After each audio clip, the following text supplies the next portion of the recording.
Have you ever carried a grudge so deep, so heavy, that it feels like it's carved into your very bones, only to have the ground ripped out from under you when you discover you might have been wrong all along? I'm talking about the kind of hatred that shapes who you are, that colors every memory, every choice, until one earth-shattering moment forces you to question everything you thought you knew. My name is Emily, and I've spent most of my life despising my stepdad, blaming him for every crack in my broken family, until a single, staggering revelation turned my world upside down. If you've ever wrestled with resentment, or if you've ever had to face a truth so painful it rewrites your past, stick with me. This isn't just a story about anger. It's about pain, love, and the messy, complicated road to maybe, just maybe, finding forgiveness. I'm sitting here in my childhood bedroom in a small coastal town in Oregon, the faint sound of waves crashing against the shore seeping through the cracked window, staring at a faded photo of my mom and me from before everything changed. It's 2 a.m., and I can't sleep, haven't been able to for days, because the memories keep flooding back, dragging me under like a riptide.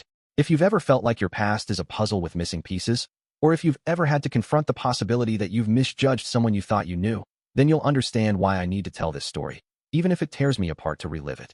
Let's go back to a time when I was just a kid, to a rainy seaside town where family was supposed to be my safe harbor, until a stranger walked into our lives and changed everything. I grew up in Cannon Beach, a sleepy little town on the Oregon coast where the ocean is both a lullaby and a warning, its gray waves pounding against the jagged rocks as if they're trying to tell you something. My early childhood was like a postcard. Me and Mom, just the two of us, building sandcastles on the beach, collecting seashells in the misty mornings, and huddling under blankets during winter storms while she read me stories by the flickering light of our old wood stove. My dad had passed away when I was just 3, a car accident on the winding coastal highway, leaving behind only vague impressions of his laughter and the smell of his aftershave.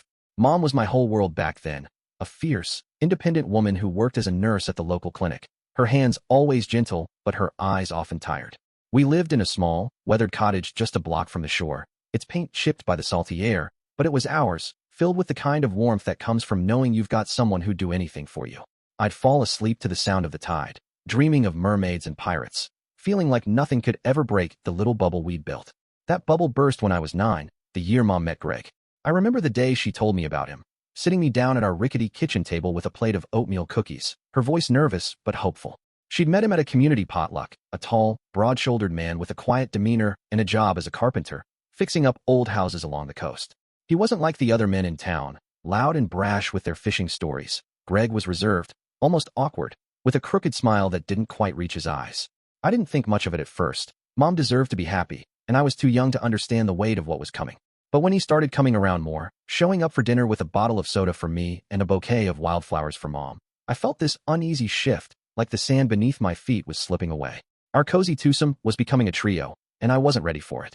I'd watch him from the corner of my eye, sitting stiffly on our sagging couch, trying to make small talk about school or the weather, and I'd feel this instinctive resistance, a silent declaration that he didn't belong. By the time I was 10, Greg had moved in, and a year later, they were married in a small ceremony on the beach, with just a handful of friends and the endless gray ocean as witnesses. I stood there in a scratchy lavender dress, clutching a bouquet of daisies, feeling like an outsider at my own mother's wedding. The resentment started small, a quiet simmer in my chest, fueled by the way our life changed overnight. Greg wasn't cruel, not at first. He tried, in his clumsy way, to connect with me, offering to teach me how to whittle wood or fix a leaky faucet. But I didn't want his lessons, didn't want him taking up space in the house that had always been just mine and Mom's. I hated how he'd rearrange things, moving the coffee pot to a different counter or stacking the firewood in a way Dad never would have. I hated how Mom's attention seemed split, how she'd laugh at his dry jokes or rest her head on his shoulder when they thought I wasn't looking. Most of all, I hated how I felt like I was losing her, like Greg was this intruder who'd stolen the one person who'd always been mine.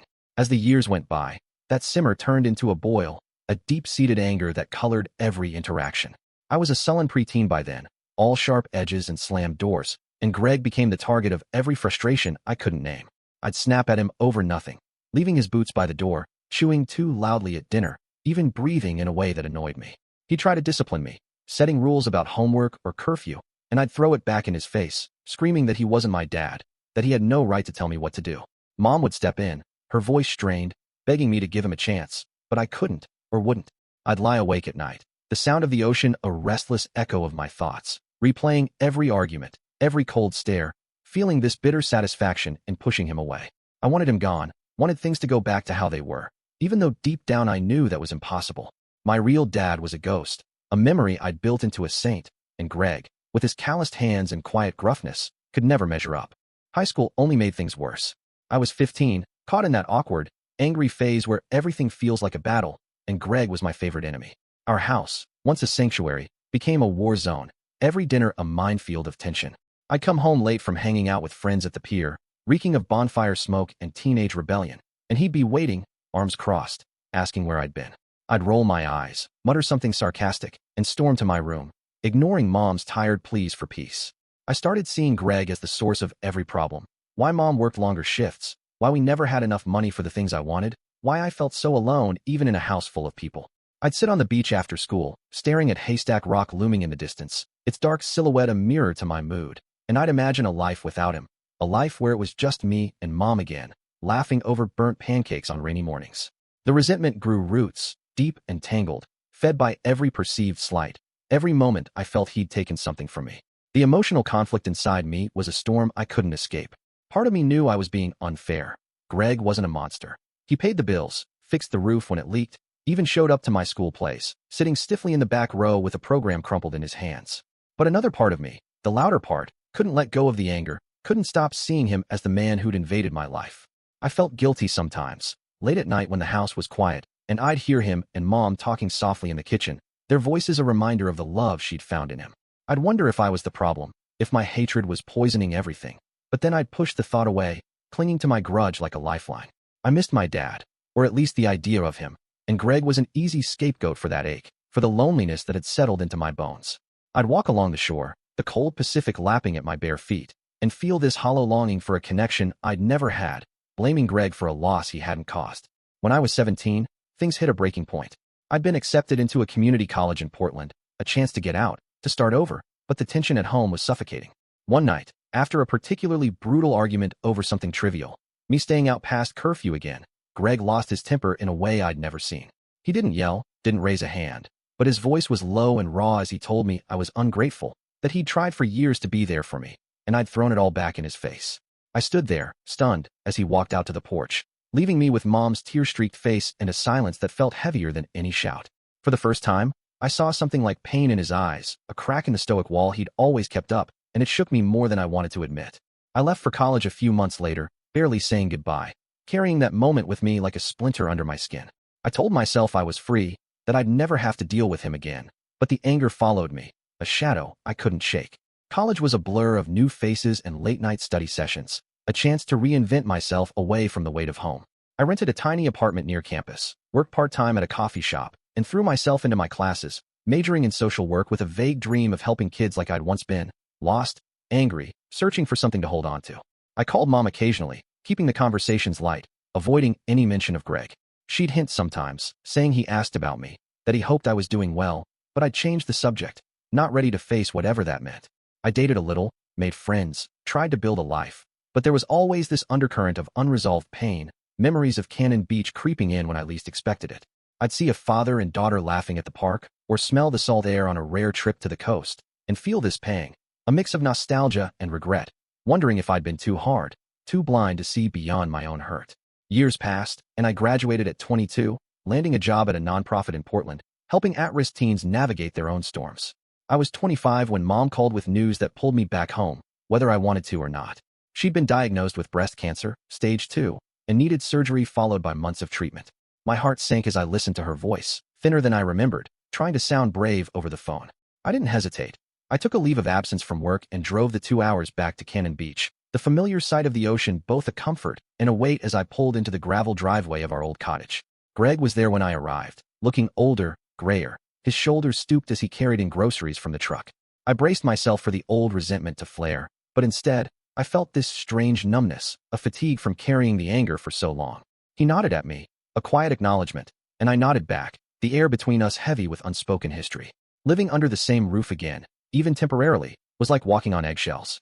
I focused on Mom, helping her to doctor's appointments, cooking meals she could barely eat, sitting with her during long, quiet afternoons as she rested on the couch, wrapped in a quilt I remembered from childhood. Greg was there too, always in the background, fixing things around the house, driving to the pharmacy for her meds, his presence a constant I couldn't ignore. I watched him sometimes, when he didn't know I was looking, seeing the way his hands trembled slightly as he poured her tea, The way his eyes softened when he thought no one saw. It stirred something in me, a flicker of doubt about the narrative I'd built, but I pushed it down, not ready to let go of the walls I'd spent years constructing. Still, being back in that house, surrounded by the ghosts of my past, forced me to confront memories I'd buried. The good ones, like Mom's laughter, and the bad ones, like every fight with Greg, every moment I'd felt unseen. The unexpected twist came about a month into my stay, on a rainy evening when the wind howled outside, rattling the windows of our little cottage. Mom was asleep upstairs, worn out from a chemo session, and I was in the kitchen, washing dishes to keep my hands busy, when Greg came in, holding an old shoebox I didn't recognize. He set it on the table, his face unreadable, and said he thought I should see what was inside. My stomach twisted with unease as I dried my hands and sat down, lifting the lid to find a stack of letters, photos, and small trinkets, things I hadn't seen in years. There were pictures of me as a kid, gap-toothed and grinning on the beach, letters I'd written to Santa that Mom must have saved, and, most shockingly, a notebook filled with Greg's handwriting, pages and pages dated over the years. I flipped through it, my breath catching as I realized what it was, a journal of sorts, entries about me, about his attempts to connect, his frustration, his guilt, and most of all, his quiet hope that one day I'd see him as more than an intruder. One entry, dated just after I'd left for college, hit me like a punch to the gut. He wrote about that night we'd fought, how he'd felt like a failure, how he'd wanted to be a father to me, but didn't know how he'd loved Mom so much that he'd stayed despite my rejection, hoping I'd come around. There were other entries too, about how he'd kept track of my life from afar, asking Mom for updates, even sending anonymous care packages to my dorm, things I'd assumed were from friends or distant relatives. I sat there, the rain drumming on the roof, feeling like the world had tilted. All this time, I'd seen Greg as the enemy, the man who'd taken my family from me. But here was proof of a different story, one where he'd cared, where he'd tried, even when I'd given him every reason not to. My hands shook as I closed the notebook, tears blurring my vision, a storm of emotions crashing over me, confusion, regret, anger at myself for being so blind, and a fragile, unfamiliar warmth I didn't know what to do with. That night, I didn't sleep, sitting on the porch with the box beside me, the cold ocean air biting at my skin as I wrestled with what I'd learned. I thought about all the years I'd spent hating Greg, building him into a villain in my mind, when the reality was so much messier. He wasn't perfect, he'd been gruff, awkward, sometimes too strict, but he hadn't been the monster I'd made him out to be.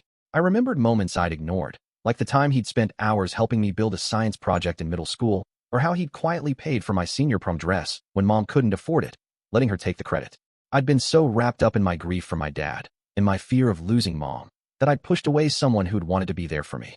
The guilt was suffocating, heavier than the anger had ever been, because now I had to face the possibility that I'd wasted years on a hatred that wasn't entirely justified. The days that followed were a blur of introspection, each moment with Greg now tinged with a new lens. I didn't know how to talk to him about what I'd read, didn't know if I could bridge the gap after so long. I'd catch myself watching him, helping Mom out of bed, chopping wood in the backyard with the same steady rhythm he'd always had, and feel this ache, a longing to understand him, to maybe start over. But the words wouldn't come, stuck behind years of resentment and pride. I'd walk the beach alone, the same stretch of sand where I'd once built castles with Mom, and feel the weight of my past pressing down, mixed with a flicker of hope I wasn't sure I deserved. Mom's health was a constant worry, her strength fading even as she smiled through the pain, and I knew I couldn't add to her burden by stirring up old wounds.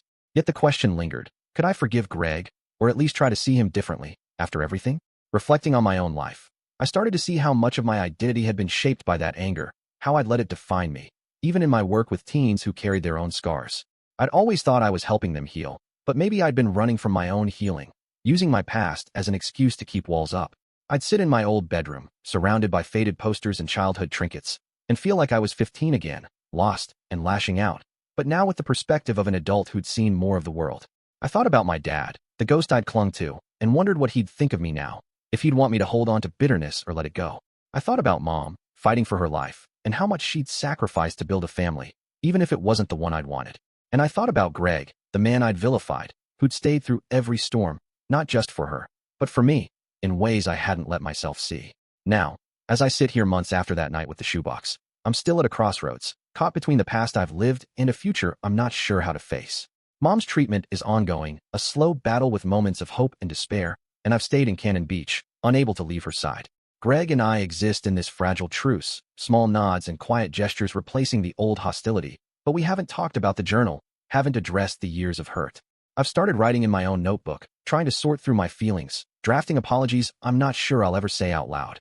I've walked the shore countless times, the ocean a constant companion, its endless rhythm a reminder that time moves forward, whether I'm ready or not.